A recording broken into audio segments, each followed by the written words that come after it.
Верите ли вы то, что даже самые изохитренные фантазийные рассказы могут стать реальностью? Нет. А вот зря. Ибо сейчас я вам расскажу про такую историю. Началось все это не таким уж и знаменательным, ничему не предвещающему бедой, обычным спокойным днем.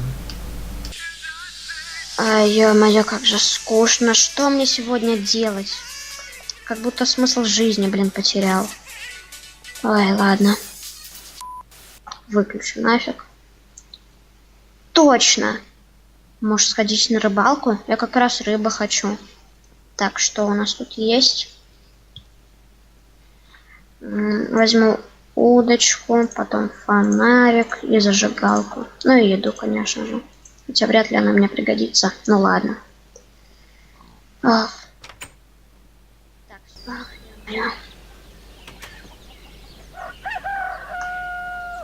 блин, какого фига этот прочь так высоко, блин, живет? Ой. Ё-моё.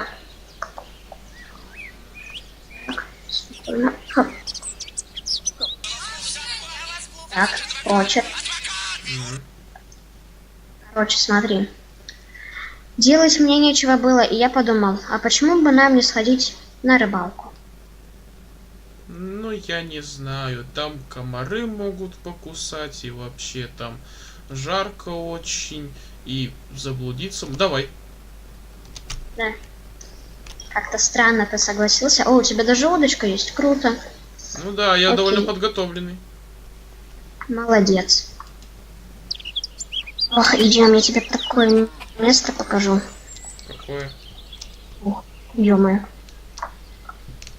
Нафиг я реально сюда жить. Там рыбачил уже. Ох. Место это топовое. Я там даже уже поставил бревнышки. Ведь можно было. Там идёшь? Молодец. Идти нам это не в принципе. Что? Долго еще? Ну, не совсем. Ни хрена себе тут высоко. Так. Тут реально Да. всем многим можно подбивать. Не, нормально. Оп. Ну-ка, оп. Ох. О, нормально. Почему? Тут немножечко тут комары залетались. Слушай, почему мы не можем на этой речке порыбачить? Тут же типа рядом.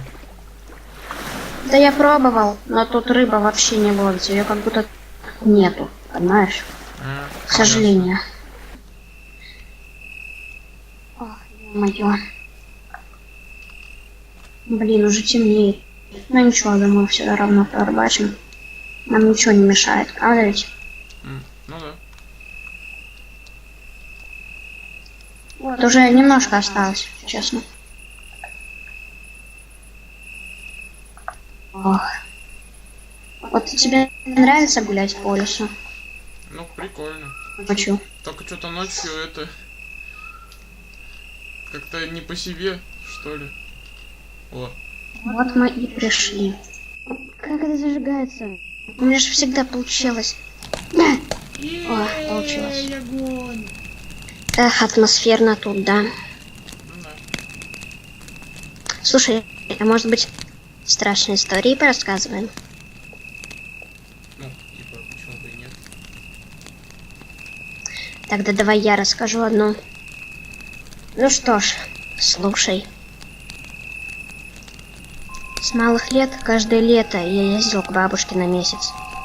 Она жила в глухой деревне, а ее дом стоял на окраине недалеко от леса. Мне нравилось бывать у бабушки, и я всегда ездил к ней с удовольствием, пока один случай не заставил меня уехать и больше туда не возвращаться. Это был один из дней моего пребывания в деревне. Бабушке нужно было поехать в райцентр на встречу одноклассников. Бабушка уехала на ночь, оставив меня одного. Тогда мне было 12 лет, и меня это не пугало. Целый день я смотрел телевизор. Под вечер мне это надоедало, и я решил почитать. Я выбрал книгу из домашней библиотеки и устроился в постели. Я прочитал страниц 10 и начал дремать. Я уже почти уснул, но я услышал, что-то скребется в окно. Я встал с кровати и подошел. За окном было темно и ничего не было видно. Однако никаких деревьев и кустов у окна не было. И это не могли быть ветки. Мне стало жутко, по спине пробежали мурашки.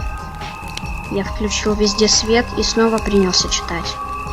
Но я не мог сосредоточиться на тексте, так как меня это тревожило ужасное предчувствие. Прошло какое-то время, скрежет повторился. Только в этот раз дверь. Страх сковал мое сердце когтистой лапой, но я подумал, что это может быть кот просится домой, и немного успокоился. Борясь с дрожью, я подошел к входной двери и уже собирался открыть, как что-то остановило меня. Я решил посмотреть, кто же все-таки там. Глазка в двери не было, поэтому я посмотрел в замочную скважину. И лучше бы я этого не делал. То, что я увидел, я не пожалею увидеть ни одному живому существу. На крыльце горел свет и прекрасно освещал это. Оно было отдаленно похоже на человека, стоящего на четвереньках. Но ног у него было не 4, а больше. У него не было волос, его лысая голова с блестящими черными глазами смотрела на дверь. У этого существа были длинные зубы, которые торчали в разные стороны. А мертвенно-бледная кожа отслаивалась от лица. Я почувствовал ужасный запах. Оно смотрело на скважину и дышало прямо напротив меня. Меня сковал ужасный ужас. Мое тело обняло в страхе. Я отпрянул от двери и упал. Оно, услышав этот звук, издало приглушительный рык и стало долбить дверь. Я, рыча и задыхаясь от страха, начал медленно отползать от двери, стараясь не издавать никакого звука. Оказавшись у стены, я затаил дыхание. Но это существо уже знало, что я за дверью, и оно хотело оказаться внутри дома. Оно долбило в дверь со всей силы, стуча все сильнее и сильнее. Тут я понял, что долго дверь не продержится. Я решил спрятаться. Ватными ногами я побежал на кухню и залез в шкаф. Эта тварь долбилась все сильнее и сильнее. И послышался звук ломающегося дерева. У меня потемнело в глазах, закружилась голова, мои нервы не выдержали. Я потерял сознание. Погоди. Ёбаный бабай, что это за звук был? Я... Может, мне пойти проверить?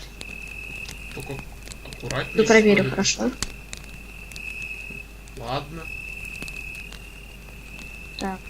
Так, вроде бы никого. Нет, ну ты слышал, прям как будто кто-то пробежался. Такой это звук да, листовый, ну, что ли. Я не знаю, кто это был, и что это, или вообще это, кто это, я понятия не имею. Я тоже не знаю. Вроде бы никого. Я не знаю. О, блин, вроде бы никого. Боже, мне же ведь это показалось, правда? Нет, он там стоит, боже. Прочер. А? Мы должны отсюда уходить срочно. Бежим отсюда. Ладно. А почему?